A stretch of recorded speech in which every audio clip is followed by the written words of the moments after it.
Having recently completed the game and enjoyed it an immense amount, I can say without a doubt that the animation of Persona 5 isn't very amazing.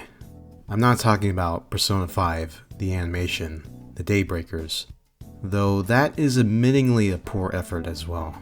So much so that the plan executed in this promotional anime, based off the Mementos side quest, Phantom Thieves vs. Burglary Ring, is dismissed in-game as a bad idea. And I don't mean the game's set of animations either, since those are actually rather strong. There's more character in the high five baton pass skits than the explicit narrative can sometimes muster. And while it's limited, I appreciate the effort put onto details like Futaba Sakura's body language.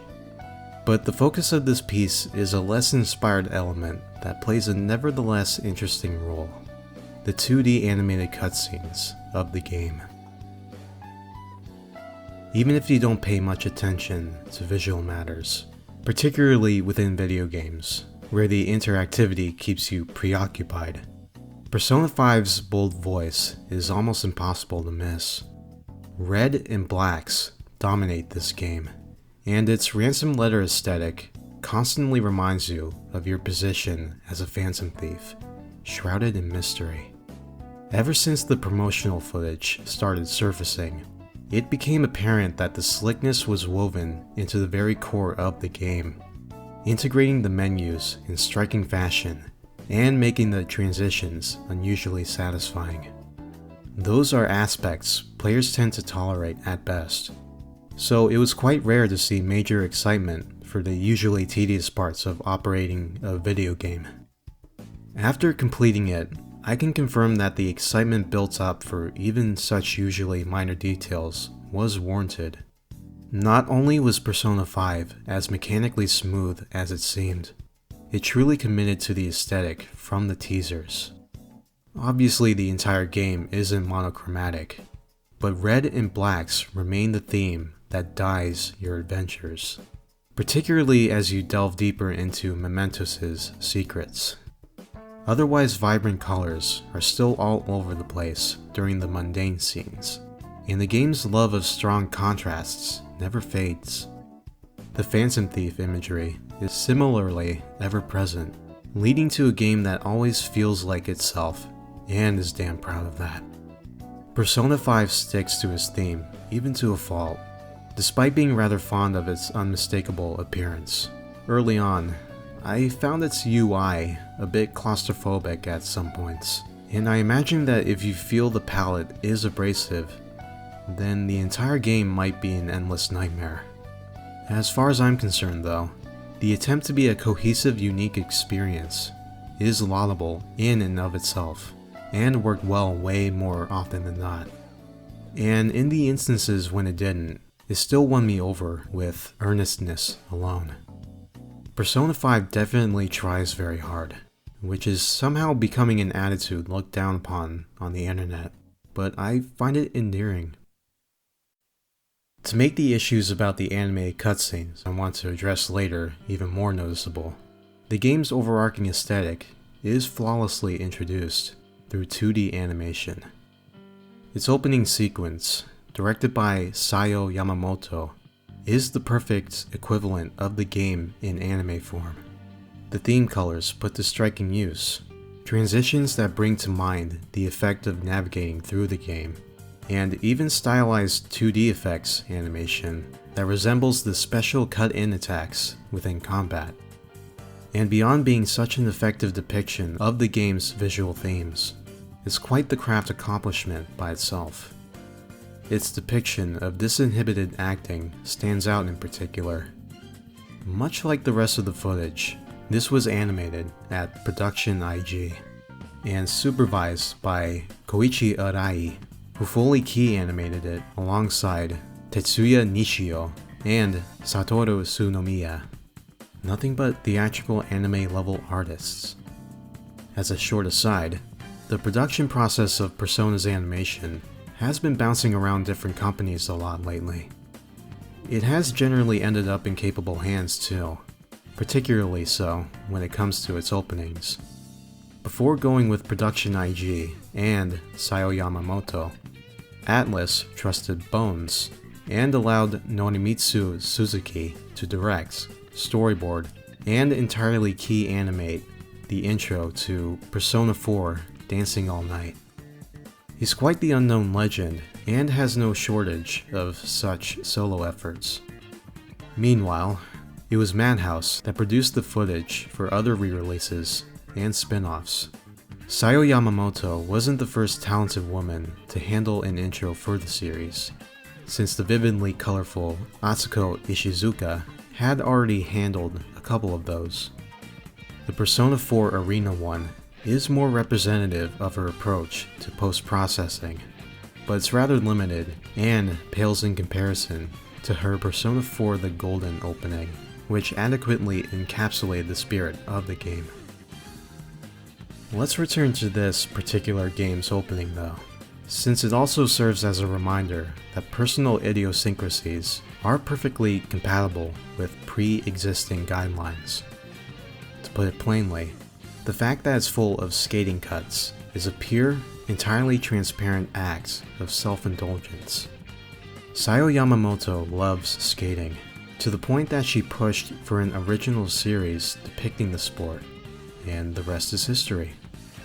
Her depiction of the Persona 5 main cast freely skating through the city turned out to be an extremely appropriate intro to a game about a group of youngsters performing acts of rebellion. But that's a feeling she managed to evoke out of something she just personally happens to fancy. And her egotistic drive didn't simply lead to a very effective result. She achieved that while perfectly complying with the game's predominant aesthetic. Working under a framework with a strong identity doesn't mean limiting idiosyncratic creators. Ideally, it should be a way to channel their quirks so they can give their own spin to the theme. And that's exactly what this intro embodies. Unfortunately, Persona 5's animated charm dies right after that spectacular beginning. The tutorial stage already makes it obvious that whenever the game switches to 2D animation, all personality is unceremoniously thrown out the window. The same surroundings appear drab, lifeless, and hazy. An all-around failure in the design work. Art direction. A Silverlink and Studio Tulip effort led by Minoru Maeda. Color design, handled by Sayo Motegi, as opposed to the opening's Izumi Hirose. IG's composite work, and of course the direction by the veteran Toshiyuki Kono, all failed to capture the spirit of the game. Calling the animated cutscenes polished is as far as I can bring myself, and even that isn't entirely true. Around the end of the game, there's a noticeable dip in quality, with such poor lighting that it makes those scenes look bizarrely flat. The animation itself is acceptable, if entirely unremarkable, despite the key animation lineup featuring stars like Takuma Ebisu, Yuya Geshi, Mai Yonimaya, Tokiyuki Matsutake, and Nobuhiko Genma. The only instance of genuinely noteworthy movement is the sequence after the game's fourth palace, which simply sticks to cartoon escape fundamentals. There are broadly two usages of this kind of 2D footage. The first one isn't particularly interesting, and honestly has no place in this game. When it wants to leer at the girls in your crew for a lame gag, you get a worthless animated cutscene, since it's easier and probably more effective to creep on drawings. Those are in the minority, of course, as most pieces of animation are dedicated to climactic moments that need to showcase non-static settings. However, since Kono's storyboards are just functional and the design work drags everything down, those end up having much less of an impact than the pre-rendered cutscenes. As someone who runs sites dedicated to 2D craft, it's a complicated feeling to wish that there was less of it in a game that I quite enjoyed.